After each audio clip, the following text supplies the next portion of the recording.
बिस्मिल्लाहिर्रहमानिर्रहीम। अस्सलाम वालेकुम नाज़रीन, आप यूट्यूब चैनल देख रहे हैं। मैं इमरान खान हूँ। हो क्या रहा है पाकिस्तान में कि जो मौजूदा हुकूमत और उसके हमायती या हवारी हैं, वो एक रेत का महल खड़ा करते हैं। बड़ी मुश्किलों से सुबह से लेकर शाम तक एक प्रोपेगेंडा करते हैं और उसके ऊपर एक इमारत खड़ी करते हैं। सुबह वो अखबारात में छापते हैं, लेकिन अगले दिन जब सहाफ़ी जाते हैं इमरान खान साहब से मिलने जेल में, वहाँ पे मिलने क्या जाते हैं, वहाँ पे एक्चुअली कवरेज करने के लिए जाते हैं। जो इमरान खान साहब का जेल के अंदर ट्रायल हो रहा होता है केस का, अभी आजकल जो केस चल रहा है वो अल-कादर यूनिवर्सिटी वाला है। तो वहाँ पे जब सहाफ़ी जाते हैं और जाने के बाद वो बात करते हैं इमरान खान साहब से, तो वो जो रेत का महल बेचारों ने खड़ा किया होता है, हुकूमत ने, उसके हवारियों ने, उसके हमायतियों ने, उसको इमरान खान साहब एक लात मार के गिरा देते हैं और सारे जो ख्वाब हैं वो चकनाचूर हो जाते हैं। मैं आज का आपको स्टेटमेंट पढ़ के सुनाऊंगा तो आपको मेरी बात की समझ आएगी, ऐसे आएगी नहीं। देखें, कल से प्रोपेगेंडा क्या किया जा रहा था। इमरान खान ने माफ़ी मांग ली, पैरों में गिर गया, मिन्नतें कर रहा है, जो है वो इमरान खान ने ये कह दिया, वो कह दिया, पहले ये किया था, अब ये कर दिया। वो बिल्कुल जंग लगी हुई है मुल्क में, भी कानून और इंसाफ की बात हो रही है। कोई इंडिया के साथ लड़ाई थोड़ी हो रही है हमारी कि वहाँ हार जीत का या जिद का और अना का मामला बन जाएगा। वो भी पाकिस्तान के इदारे हैं, पाकिस्तान की पोलिटिकल पार्टी है, दोनों तरफ पाकिस्तानी है। ये जो पोलिटिकल पार्टी है इसके अंदर बेशुमार लोग जो हैं वो इदारों के अंदर भी हैं, काम करते हैं, नौकरी करते हैं, वहाँ पे तनख्वाह लेते हैं। और वो जो इदारों के अंदर लोग हैं उनके बहुत सारे रिश्तेदार, भाई बंधु या वो खुद भी इस पॉलिटिकल पार्टी की हमायती भी हैं। तो पॉलिटिकल पार्टी ऐसे ही होती है। यानी इमरान खान साहब तो ये दावा करते हैं कि फौज के अंदर 90% से ज़्यादा इमरान खान साहब के हमायती हैं, ये इमरान खान साहब दावा करते हैं। वैसे मुझे भी जितने फौजी दोस्त मिलते हैं वो कहते हैं हमने पीटीआई को वोट डालना है, और मैंने डाला भी पाकिस्तान तरीके इंसाफ को वोट है। वो कहते हैं हमारी फैमिलीज भी उन्हीं को डालती हैं। बहरहाल इमरान खान साहब का स्टेटमेंट आप जब सुनेंगे तो आपको आइडिया हो जाएगा कि जो प्रोपेगेंडा खड़ा किया गया था वो इमरान खान साहब ने लात मार के रेत का महल इनका कैसे गिराया है। इमरान खान ने कहा कि जेल में बैठकर पेशेंट को ही कर रहा हूं कि हुकूमत के पास 2 महीने से ज्यादा का वक्त नहीं है। इमरान खान ने ये 2 महीने का क्यों कहा, ये मैं लिख लेता हूं और मैं आपको बताऊंगा कि एक्चुअली 2 महीने का तस्करा इमरान खान साहब क्यों कर रहे हैं। नवाज शरीफ, शहबाज शरीफ, आसिफ अली जरदारी के नाम ECL में डालें, कहीं ये भाग ना जाए। मैं इनसे माफ़ी नहीं मांगूंगा, मैंने कौन सा जुर्म किया है। इमरान खान अपने मौक़िफ़ पर कायम, माफ़ी मांगने से साफ इनकार। अगर निगरान सेटअप में इलेक्शन हुए तो इनको किसी सूरत तस्लीम नहीं करूंगा, ये दूसरी अहम चीज़ है। मैंने फ़ौज को न्यूट्रल नहीं गैर सियासी कहा है। इमरान खान साहब ने अपने अल्फाज की तस्हीह कर दी। उन्होंने कहा न्यूट्रल तो जानवर होता है, और इस पे इमरान खान साहब की बात पे अदालत में कह कहे लग गए। मीडिया में ऐसा तासुर दिया गया कि मैंने कोई माफ़ी मांग ली है। माफ़ी वो मांगता है जो गलती करता है। मैंने कोई गैर मशरूत माफ़ी नहीं मांगी। मैं 12 माह से कह रहा हूं कि CCTV फुटेजेस निकाली जाएं। सबूत छुपाना जुर्म है, सबूत आपके पास पड़े हुए हैं। अगर मेरा कोई आदमी CCTV फुटेजेस में आया, मैं माफ़ी मांग लूंगा। मैं सिर्फ पाकिस्तान के लिए बात करने को कह रहा हूं। मुझे जेल में जितनी देर रखना है रख लें, मैं डील करने को तैयार नहीं। डील वो करता है जिसने कोई जुर्म किया हो। मैं आपको वैसे भी बता दूं, पाकिस्तान तहरीक इंसाफ ने अपने बहुत सारे लोगों से इंटरनली भी ये सवाल जवाब बहुत पहले कर लिया था कि कहीं किसी को आप जानते हैं जो जलाओ घिराओ के अंदर मुलव्विस है या जो डेलिबरेटली ये कर रहा है। क्योंकि हम CCTV फुटेज का मुतालबा कर रहे हैं, तो ये बड़ा क्लियरली जितने भी रहनुमा हैं या अहम ओहदेदारान हैं या जितने भी अहम लोग हैं पाकिस्तान तहरीक इंसाफ के मेंबर्स हैं, उन्होंने कहा जी ऐसा कोई इंसिडेंट हमने किया ही नहीं। उनका ये दावा है। बहरहाल पाकिस्तान तहरीक इंसाफ के चेयरमैन इमरान खान साहब ने अब ये एक मरतबा फिर उन्होंने ये मौक़िफ़ सामने रखा और ये ऑफ़र की है कि ठीक है जी, मैं माफ़ी मांगूंगा, CCTV फुटेजेस निकाल लें। मैं तो सिर्फ पाकिस्तान के लिए बात करने के लिए कह रहा हूं। मुझे जेल में जितनी देर रखना है रख लें, मैं डील करने के लिए तैयार नहीं हूं। डील वो करता है जिसने कोई जुर्म किया हो। मेरा कोई पैसा पाकिस्तान से बाहर नहीं पड़ा हुआ, ना कोई जायदाद है। मैंने सारे केसेस लड़े हैं, मजीद भी लड़ूंगा। मुझ पर और मेरी अहलिया पर केसेस करने का मकसद PTI को तोड़ना था। मैं क्या पागल हूं अपने लोगों को फौज पर हमला करने का कहूंगा। ये इमरान खान साहब का स्टेटमेंट है। फिर सवाल एक पूछा गया इमरान खान साहब से कि इस्तगासा ने या प्रोसिक्यूशन ने अपनी शहादतें अदालत के सामने पेश की हैं, आपने अपनी तरफ से कोई गवाह पेश नहीं किया जो आपकी बेगुनाही को साबित करे। इमरान खान साहब ने कहा कि जी मेरे हक में गवाह आएंगे, गवाहों का नाम पहले से लिया तो उनके पीछे वीको डाले लग जाएंगे। मेरे केसेस का फैसला जल्दबाजी में किया गया। मुझसे जब 342 का बयान लिया गया उसके बाद बात करने का मौका ही नहीं दिया गया। सानिया 9 मई की तमाम फुटेजेस ऑन रिकॉर्ड मौजूद हैं। रेगुलर मीडिया ने इसको लाइव दिखाया। आपके लोग कहते रहे कि फौज ने रेड लाइन क्रॉस कर ली। आज हम आपकी रेड लाइन क्रॉस करेंगे। आपके लोग सोशल मीडिया पर फुटेजेस चढ़ाकर प्राउड फील कर रहे थे, ये सहाफ़ी ने सवाल किया। इसमें इमरान खान साहब ने कहा कि 9 मई के वाकयात में पीटीआई के लोग नहीं थे, आग लगाने वाले और हमारे लोग नहीं, वो कोई और लोग हैं जिन्हें मैं जानता हूं। इमरान खान ने यह कहा। उन्होंने कहा ठीक है, हमारे लोग जज्बाती थे, एहतजाज करने के लिए जरूर गए थे, वो फुटेजेस भी बना रहे थे। इमरान खान रेड लाइन है, वो क्रॉस कर लिया तो अब हम भी आ रहे हैं, और वो कैंट में दाखिल भी हुए थे या जीएचक्यू के सामने एहतजाज करने भी गए थे। लेकिन इमरान खान साहब ये कहते हैं कि आग लगाने वाले लोग हमारे नहीं थे, वो कोई और लोग थे और मैं उन्हें जानता हूं, ये इमरान खान साहब ने कहा। सहाफ़ी ने एक सवाल किया कि जुल्फ़िकार अली भुट्टो को फांसी पर चढ़ाया गया, बेनज़ीर भुट्टो शहीद हो गई, नवाज शरीफ को भी इक़्तिदार से निकाला गया, लेकिन इन जमातों ने जीएचक्यू के सामने एहतजाज की कॉल नहीं दी, आपने क्यों दी? इमरान खान साहब ने जवाब दिया कि पुरअमन एहतजाज करना हमारा हक है। मैंने सबको पुरअमन एहतजाज का कहा था। मैंने कहा था जब मुझे पकड़े तो आपने जीएचक्यू के सामने पुरअमन एहतजाज करना है। जाहिर है हमें जहां से मसला होगा वहीं हम जाकर एहतजाज करेंगे, ये हमारा आईनी हक है। हमारे पुरअमन एहतजाज पर हमें दहशतगर्द बना दिया गया, ये इमरान खान साहब ने जवाब दिया। एक और सवाल पूछा गया कि आपके खिलाफ जितने भी केसेस के फैसले हुए आपको अदालतों से रिलीफ मिल गया। अब आपके और एस्टेब्लिशमेंट के दरमियान एक इशू है, वो 9 मई का है, वो भी अपने मौक़िफ़ पे कायम है, आप भी अपने मौक़िफ़ पे कायम है। कोई तीसरा रास्ता बताएं ताकि इस मसले को हल किया जा सके। एक सहाफ़ी ने यह भी पूछा। इमरान खान साहब ने कहा मैं भी चाहता हूं अमन हो, मुल्क में इस्तेहकाम हो। 9 मई पर एक ही रास्ता है और वो रास्ता यह है कि हमें इंसाफ दिया जाए। फिर सेनेटर इरफान सिद्दीकी के हवाले से सवाल किया कि उन्होंने कहा जी बात करने का वक्त खत्म हो गया है। तो यहां इमरान खान ने कहा कि मेरे पास तो बहुत वक्त है, वक्त उनके लिए खत्म हो रहा है। इन बेवकूफ़ों को समझ नहीं आ रही, इस हुकूमत के पास 2 माह से जायद का वक्त नहीं है। 2 माह में इस हुकूमत का धड़न तख्ता होने वाला है। मुल्क में बांग्लादेश से बुरे हालात हैं, इसलिए कह रहा हूं कि इनके नाम ईसीएल पर डाले जाएं। फिर एक सवाल सहाफ़ी ने पूछा कि हुकूमत में शामिल लोग कह रहे हैं कि आप इसलिए माफ़ी की तरफ जा रहे हैं क्योंकि आपको पता है कि आपका ट्रायल अब मिलिट्री कोर्ट में होना है।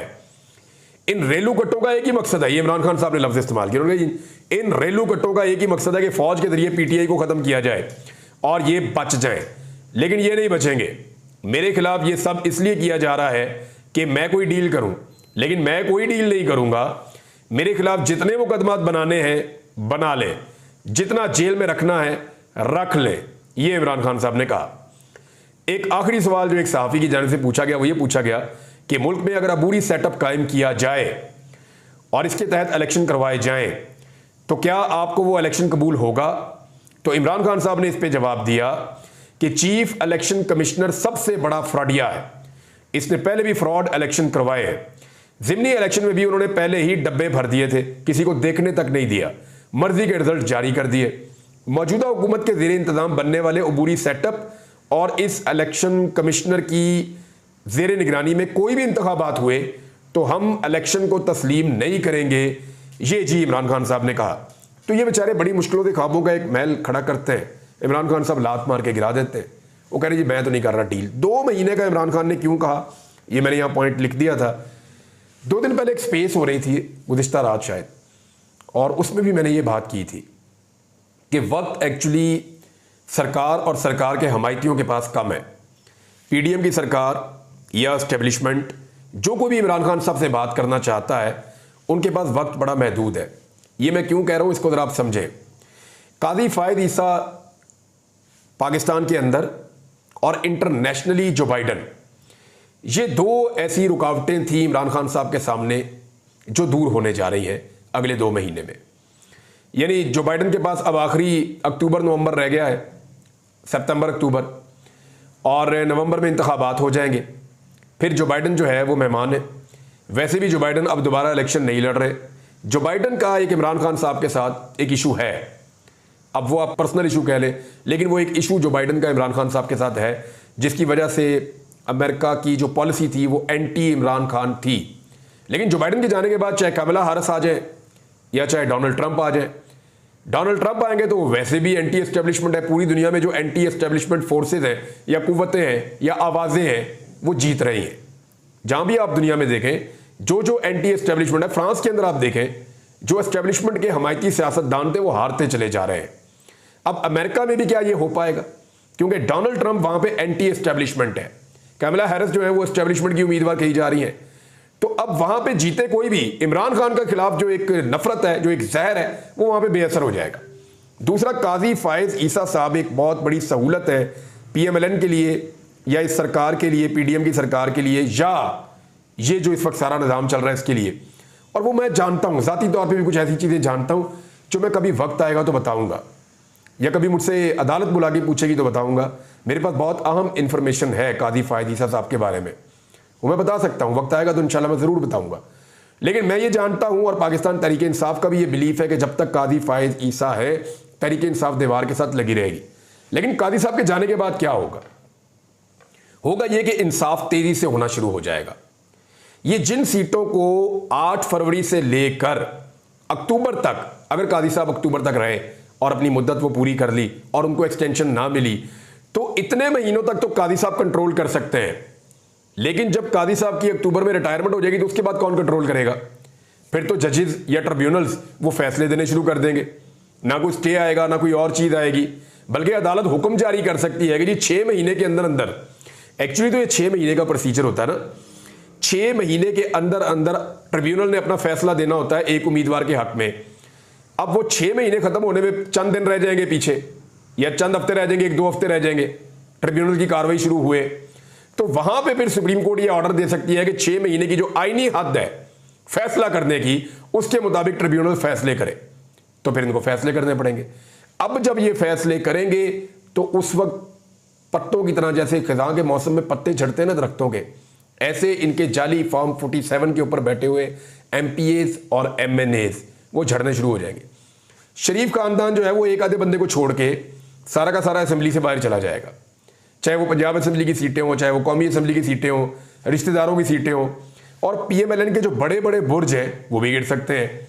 तो इमरान खान साहब ठीक कह रहे हैं कि वक्त इनके पास कम है। अब मामला ये है कि अगर इमरान खान साहब के मुखालिफिन ने उनके साथ बात करनी है तो ये अगस्त जो है, this is the right time कि वो इमरान खान साहब को रिलीफ दें और उनको बाहर आने दें और उनको पॉलिटिकल धारे में आने दें, उनका मैंडेट उनको वापस करें ताकि सबकी इज्जत रह जाए। लेकिन जैसे ही अगस्त गुजरेगा और सितंबर आएगा तो इमरान खान साहब फिर एक कदम पीछे हट जाएंगे, वो बात नहीं करेंगे। और जैसे ही अक्टूबर आएगा और काजी फायज ईसा साहब की एक्सटेंशन नहीं हो रही होगी तो पाकिस्तान तहरीक इंसाफ का कॉन्फिडेंस आसमान के साथ जाकर लग जाएगा। दूसरा, जो सवाबी वाला जलसा है, उसने एक इतना बड़ा कॉन्फिडेंस दिया पाकिस्तान तहरीक इंसाफ को कि उसके बाद अब उन्हें लगता है कि मसला ही कोई नहीं है। देखिए, अमेरिका के बारे में मैंने अभी बात की ना, तो मुशाहिद हुसैन सैयद साहब ने बड़ी इंपॉर्टेंट बात बताई और वो सारी दुनिया जानती कि अभिनंदन को जब छुड़वाना था, पाकिस्तानियों ने जब अभिनंदन को गिरा लिया, उसका तैयारा गिरा लिया, उसको पकड़ लिया इमरान खान साहब के दौरे हुकूमत में, तो अभिनंदन को जब आज़ाद करवाना था या छुड़वाना था, तो अभिनंदन को छुड़वाने के लिए कोई वजीर आजम को फोन नहीं किया था, अमेरिकन ने कहीं और फोन किया था कि अभिनंदन को आज़ाद करवाया जाए। तो फिर अभिनंदन जो है वो आज़ाद हो गया, वाघा बॉर्डर से नए कपड़े पहन के वापस चला गया अपने मुल्क में। और ये पाकिस्तान ने अपनी जीत साबित की थी एक तरह से। ये बड़ी अच्छी बात है, हमें अमन के साथ रहना चाहिए। लेकिन अमेरिकन एक्चुअली जानते हैं कहाँ टेलीफोन करना है। तो इससे पहले कि अमेरिकन की पॉलिसी बदले, अगर पाकिस्तान अपनी पॉलिसी बदल ले और इमरान खान के साथ बातचीत करे तो फिर तो ठीक है। लेकिन अगर इमरान खान अपनी मदद आपके तहत अपनी जद्दोजहद के जरिए से और अदालती ताकत के जरिए से बाहर आ गया तो फिर इमरान खान इनसे बात नहीं करेगा। ये मैं आपको अगेन बता देता हूं और आसान करके कि देखें, इमरान खान अगर कहीं ये बातचीत करते हैं, इमरान खान को कहते हैं जी हमसे गलती हुई, जो गलती हमसे हुई हम माफ़ी मांगते हैं, जो चीज़ें आपकी ख़राब हैं आप ज़रा उधर नज़रसानी कर लें, तो मिल के पाकिस्तान को आगे बढ़ाना है, आपका मैंडेट आपको हम वापस करते हैं, अदालतें जाने आप जाने, हम कोई रुकावट नहीं डालेंगे, आप अदालतों से अपना मैंडेट वापस ले सकते हैं तो आप ले लें। तो अगर तो इस तरह और उनको फ्री हैंड दें, उनको बोले जी आप अगर जलसे जुलूस करना चाहते हैं तो बाकी पॉलिटिकल पार्टीज़ की तरह आपको भी इजाज़त है, तो फिर तो बात अभी बन सकती है अगस्त में, सितंबर में।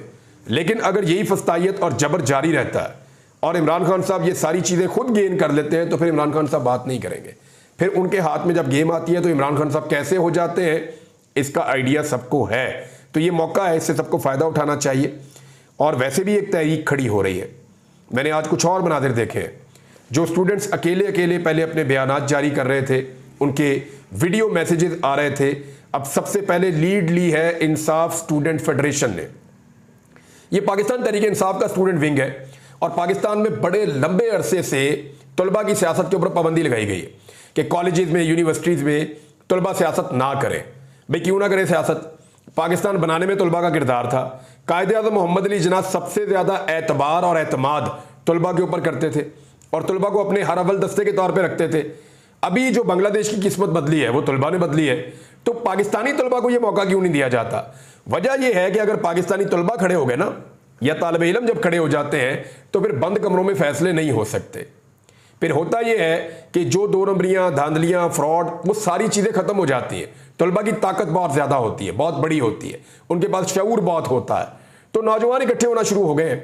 उन्होंने आज कुछ मैंने मनादिर देखे, उन्होंने इकट्ठ किए हैं, तकारीर भी की हैं, और वो बाकी पॉलिटिकल पार्टीज़ की जो तलबा की विंग्स हैं उनको भी वो दावत दे रहे हैं कि वो साथ मिलें और एक तलबा की तहरीक पाकिस्तान में चलाई जाए। और वो बार बार वार्निंग दे रहे हैं, रियासत अगर इस बात को समझे तो ये बहुत इंपॉर्टेंट है। तो ये तलबा वाला मामला भी मैंने आपके सामने रख दिया। कुछ और बड़ी अहम खबरें हैं। एक खबर तो ये भी है कि आर्मी चीफ ने और शहबाज शरीफ ने इकट्ठे उलमा और मशाइख से जो है वो मुलाकात की है। वहाँ पे उलमा से अपील की गई है कि आप अमन के लिए किरदार अदा करें, इंतशार से बचाने के लिए किरदार अदा करें, और उलमा के रोल के ऊपर पाकिस्तान के आगे बढ़ने में उसके ऊपर रोशनी डाली गई है। आर्मी चीफ ने एक तकरीर की है, एक शहबाज शरीफ साहब ने तकरीर की है, लेकिन वो दोनों तकरीरों से ज़्यादा फड्डा इस बात का पड़ गया कि फ्रंट रो के अंदर खड़ा हुआ शुफ शुफ क्या कर रहा था। ये जो शुफ शुफ है, ये इकरारुल हसन ने आप सबका तारुफ शुफ शुफ के साथ करवाया हुआ है और आप सारे बड़ी अच्छी तरह जानते हैं। ये पीर बरादरी का, यानी कोई पीर फैमिली से भी आप मिले तो वो कहते हैं ये साढ़े अंदरों भी कोई सब तो बड़ा फ्रॉडिया है तो वो ये है। तो ये पीर बरादरी का एक बहुत बड़ा फ्रॉडिया है शुफ शुफ पीर। तो शुफ शुफ पीर जो है पूरे पाकिस्तान में बड़ा मकबूल है। ये फूके मारता है बहुत दूर दूर से और ये कहता है जी बंदे ठीक हो रहे हैं, किसी का जिन निकालता है, किसी में कीले निकाल लेता है। वो इकरारुल हसन इससे बड़ा पीर है, उसने सारा कुछ खुद भी निकाल के दिखाया। तो ये पहली सफ के अंदर जनाब शुफ शुफ खड़ा हुआ था। अब पता नहीं ये किसका आइडिया था, यानी पहली सफ में शुफ शुफ पीर को खड़ा करने का आइडिया किसका था? उसकी अकल पे तो मातम करने को दिल करता है। यानी एक सीरियस प्रोग्राम करवा के और एक मस्करे को पहली लाइन में खड़ा कर देना, वेरी अनफॉर्चुनेट। तो नाज़रीन अब तक के लिए इतना ही। अपना ख्याल रखिएगा, अपने इस चैनल का भी। अल्लाह हाफिज़।